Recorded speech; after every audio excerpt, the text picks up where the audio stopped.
Hello students, quick little video here today just to finish up the poultry notes. We have a feed conversion and some other equations that we're going to go through, and then we're going to finish up by just making sure that we have down the few acronyms that can go along with poultry. So to start us off is feed conversion. One of the greatest things about chicken is that they have one of the best feed conversions.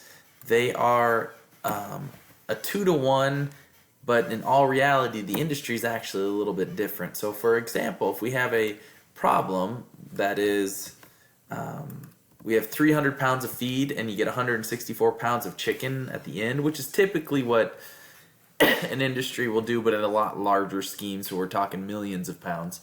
But that's going to get to us this about a 1.8. They'll actually get even lower than that. In our classroom, we're getting around a 2.1, and we're not even doing it very efficiently. So chickens are very efficient, and what I mean that being very efficient is because, to put this in perspective, when we start talking cattle, it's a 6-to-1.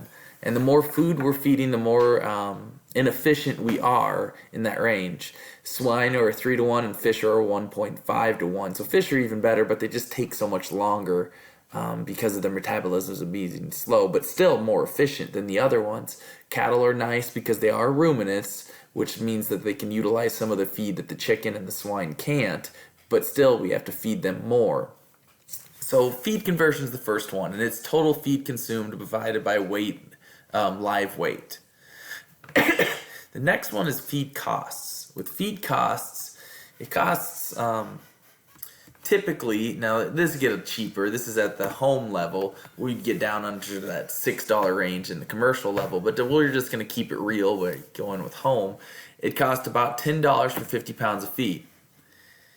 It takes, excuse me,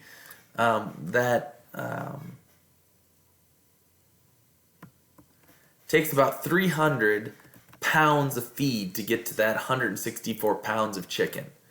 And that 300 pounds then you would take times, or divided by 50, because each 50 pounds is $10, so times 10 is $60 total dollars of feed fed. So it's $50, or 50 pounds feed equals $10 of money.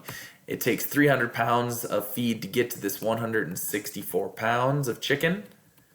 That would then indicate that we have to spend about $60. With that $60, then we get this magical 160 pounds of chicken, which then equates down to we are paying about 37 cents a pound to get all of our chickens based on feed alone. That's not taking into account all of the other costs that it would be, but it's also not very efficient because we can get even better than that. That takes us to dressing percentage. So we fed this animal, we now get dressing percentage, which is the processed chicken divided by its live weight. So typically, a chicken's going to be about a 70%. So if we had oops, that's the wrong one. I copied and pasted the wrong one there, sorry.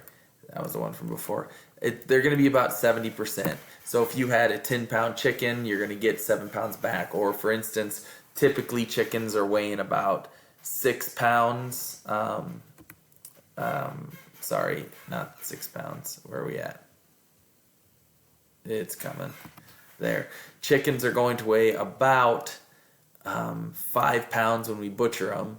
And so they're going to have a dressing percentage of 70. So we're going to take 3.5 is typically what they're going to weigh.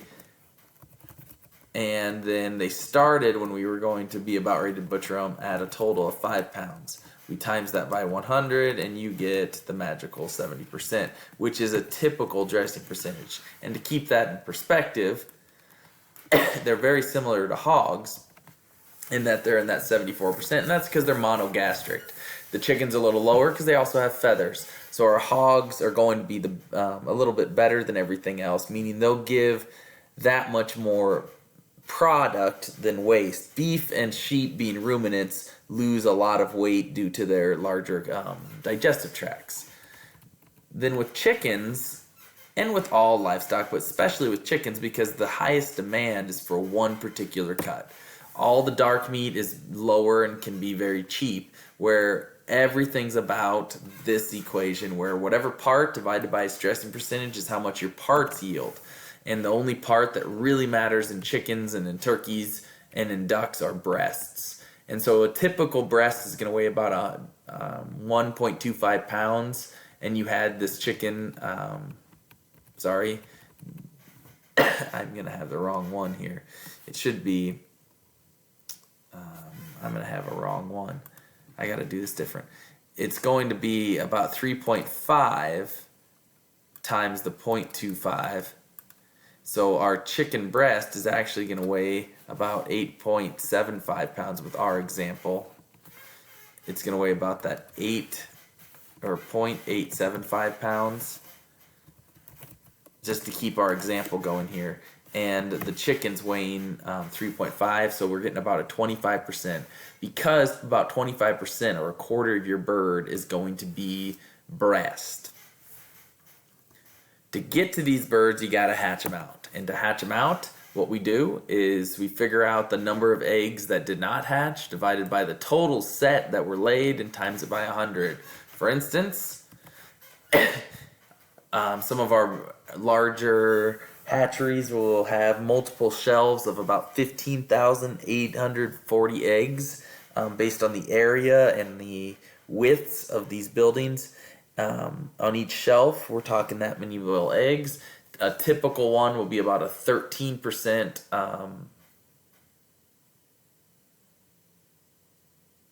death loss. And so we'll have a total of about 87% or so.